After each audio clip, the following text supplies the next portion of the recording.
Trump marah setelah 300 drone Iran di Kuba menargetkan Amerika Serikat dan menempatkan ancaman Teheran hanya beberapa kilometer dari Florida.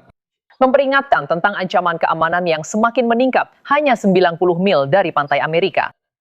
Bush memutit laporan bahwa Kuba telah memperoleh ratusan drone serang dari Iran.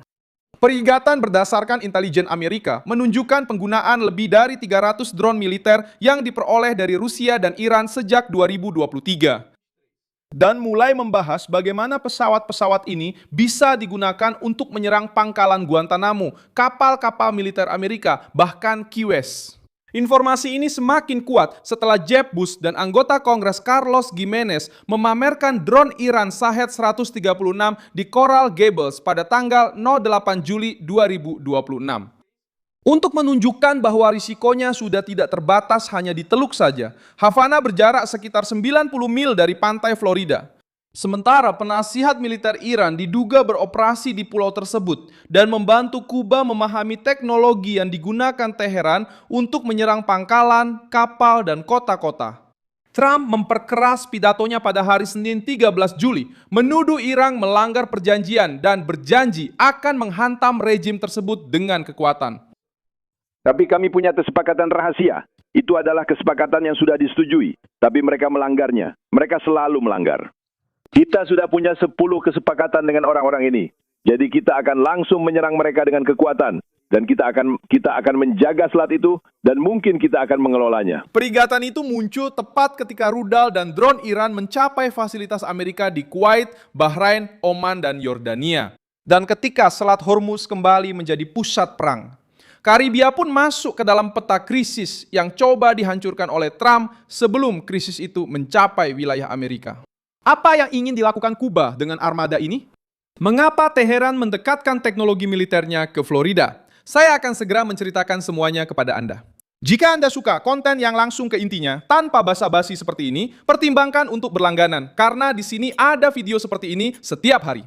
Informasi utama berasal dari intelijen rahasia yang dibagikan kepada media Amerika. Data menunjukkan bahwa Kuba telah membeli lebih dari 300 drone militer dengan kemampuan berbeda dan mendistribusikannya ke titik-titik strategis di pulau tersebut.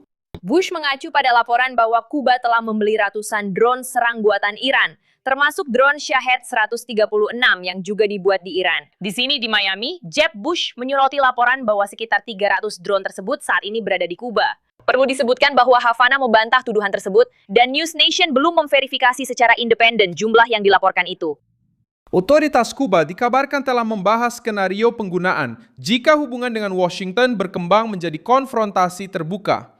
Di antara target yang disebutkan adalah pangkalan Angkatan Laut Guantanamo, kapal-kapal militer Amerika, dan Key West, sebuah kota di Florida yang terletak di utara Havana. Penilaian Amerika tidak menunjukkan serangan dalam waktu dekat, namun hal itu tidak mengurangi tanda bahaya. Masalahnya terletak pada kombinasi antara kedekatan, jumlah, dan kerjasama militer.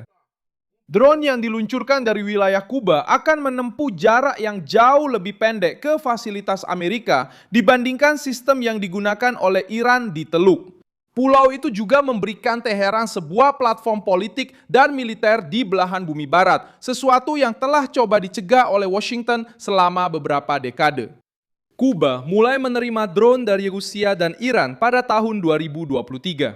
Menurut pejabat Amerika, sebagian dari peralatan tersebut disimpan di lokasi-lokasi strategis. Sementara militer Kuba mencari unit baru dan mencoba belajar dari pengalaman Iran, kehadiran penasihat militer Iran di Havana meningkatkan kewaspadaan. Rezim yang sama yang menggunakan drone untuk menekan kapal-kapal di Selat Hormuz kini tampak terkait dengan armada yang ditempatkan di dekat pantai Amerika. Jeb Bush membawa isu ini ke pusat perdebatan pada 8 Juli saat acara kelompok United Against Nuclear Iran di Hotel Biltmore, Coral Gables. Bersama Carlos Gimenez dan mantan duta besar Mark Wallace. Dia memperlihatkan Shahed 136 yang telah ditemukan dan menyatakan bahwa laporan berita menunjukkan ada sekitar 300 drone di Kuba. Kami melihat bagaimana drone-drone itu diorganisir dalam kelompok. Mereka bisa melampaui kemampuan pertahanan yang telah kita lihat dalam perang juga di Timur Tengah. Jadi ini adalah sebuah ancaman. Dan saya rasa penting untuk mengakui bahwa Iran secara konsisten bekerja sama dengan Kuba, Venezuela, sebelum keluarnya Maduro dari rezim, menciptakan ketidakstabilan tidak hanya di Kuba, tetapi tentu saja di kawasan tersebut. Kurang dari itu adalah waktunya. Bush memuji Trump karena telah mengurangi sebagian kapasitas militer Iran di Timur Tengah, tetapi memperingatkan bahwa ancamannya belum hilang. Ancaman itu hanya mengambil arah baru. Carlos Gimenez menyatakan bahwa jenis drone ini mampu menempuh jarak jauh dan menyerang target di Tenggara Amerika Serikat. Guantanamo dan Key West akan berada dalam area risiko yang disebutkan oleh para peserta. Gimenez juga mengklasifikasikan peralatan tersebut sebagai senjata teror dan mengatakan bahwa konflik modern sedang berubah dengan cepat karena penggunaan gabungan drone, kecerdasan buatan, dan serangan murah terhadap infrastruktur yang mahal. Shahed 136 adalah drone serangan satu arah yang telah digunakan secara luas oleh Iran di Timur Tengah dan juga telah diberikan kepada Rusia untuk digunakan di Ukraina. Drone ini memiliki jangkauan sekitar 1.500 mil dan dapat membawa lebih dari 100 pon bahan peledak. Pejabat yang hadir dalam acara di Miami minggu ini mengatakan bahwa drone ini telah menjadi salah satu drone tempur khas Iran karena dapat dikerahkan dalam jumlah besar dengan biaya yang relatif rendah. Havana menanggapi dengan menuduh Washington membuat dalih untuk melakukan agresi dan mengklaim bahwa setiap persiapan militer akan bersifat defensif. Direktur CIA John Ratcliffe juga melakukan perjalanan ke Kuba dan memperingatkan pejabat setempat terhadap tindakan bermusuhan apapun.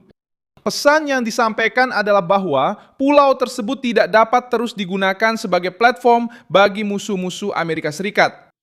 Washington juga memantau fasilitas pengumpulan sinyal milik Tiongkok dan Rusia di wilayah Kuba yang semakin meningkatkan kekhawatiran terhadap aktivitas spionase, pelatihan, dan kehadiran militer hanya beberapa kilometer dari Florida.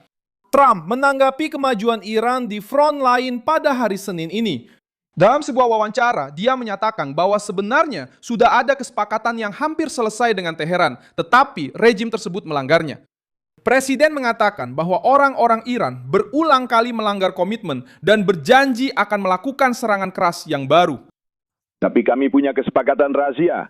Itu sudah menjadi kesepakatan yang final, tapi mereka melanggarnya. Mereka selalu melanggar.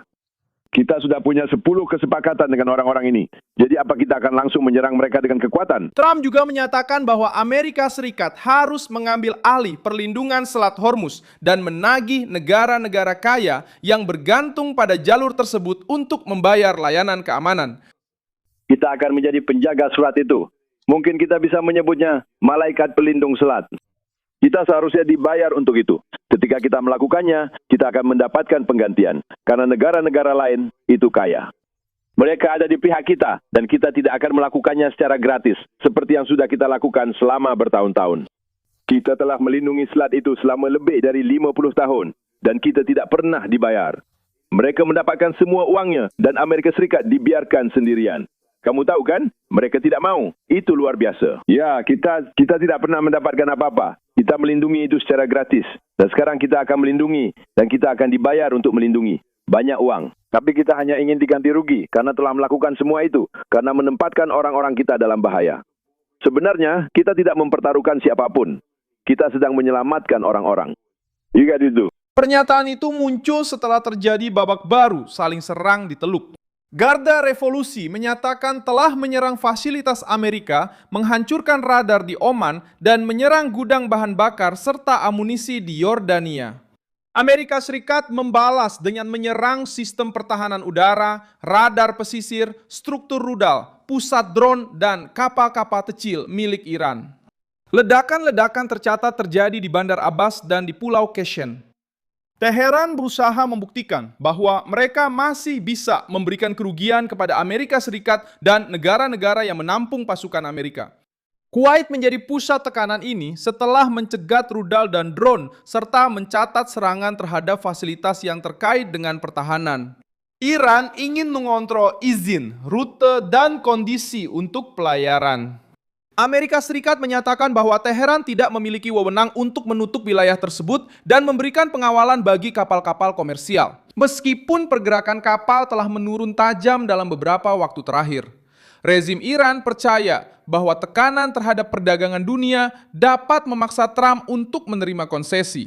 Taruhan ini menjadi lebih berbahaya karena Presiden Amerika telah menyatakan dengan jelas bahwa dia tidak berniat membiarkan serangan terhadap kapal sipil maupun menerima kendali Iran atas jalur tersebut. Setiap rudal baru yang diluncurkan ke pangkalan Amerika meningkatkan resiko terjadinya respons yang lebih besar dan mengurangi ruang untuk kesepakatan. Ekspansi Iran juga muncul di Yaman.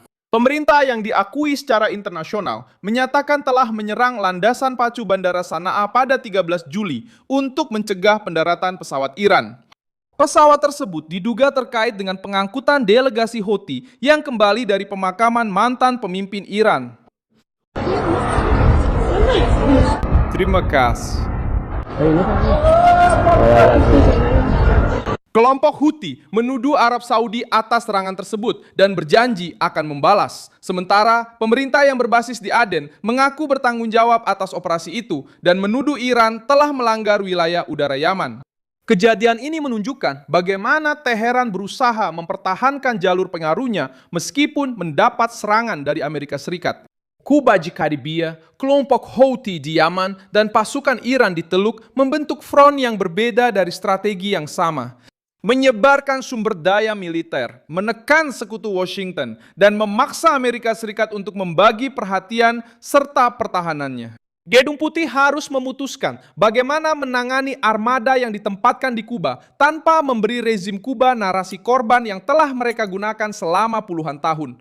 Sebuah konfirmasi bahwa Havana sedang menyiapkan drone untuk menyerang fasilitas Amerika Serikat akan menempatkan Trump pada keputusan yang sulit karena ancamannya akan menjadi nyata, berada di dalam benua itu sendiri dan terhubung dengan rezim yang ia tuduh telah melanggar perjanjian serta menyerang warga Amerika di luar negeri. Terima kasih banyak telah menonton video ini sampai akhir. Dukung proyek kami dan berkontribusilah secara finansial melalui kode Pix yang muncul di layar Anda. Kami adalah saluran independen, berfokus untuk memberi Anda informasi yang benar. Kontribusi Anda membantu kami untuk terus bertahan.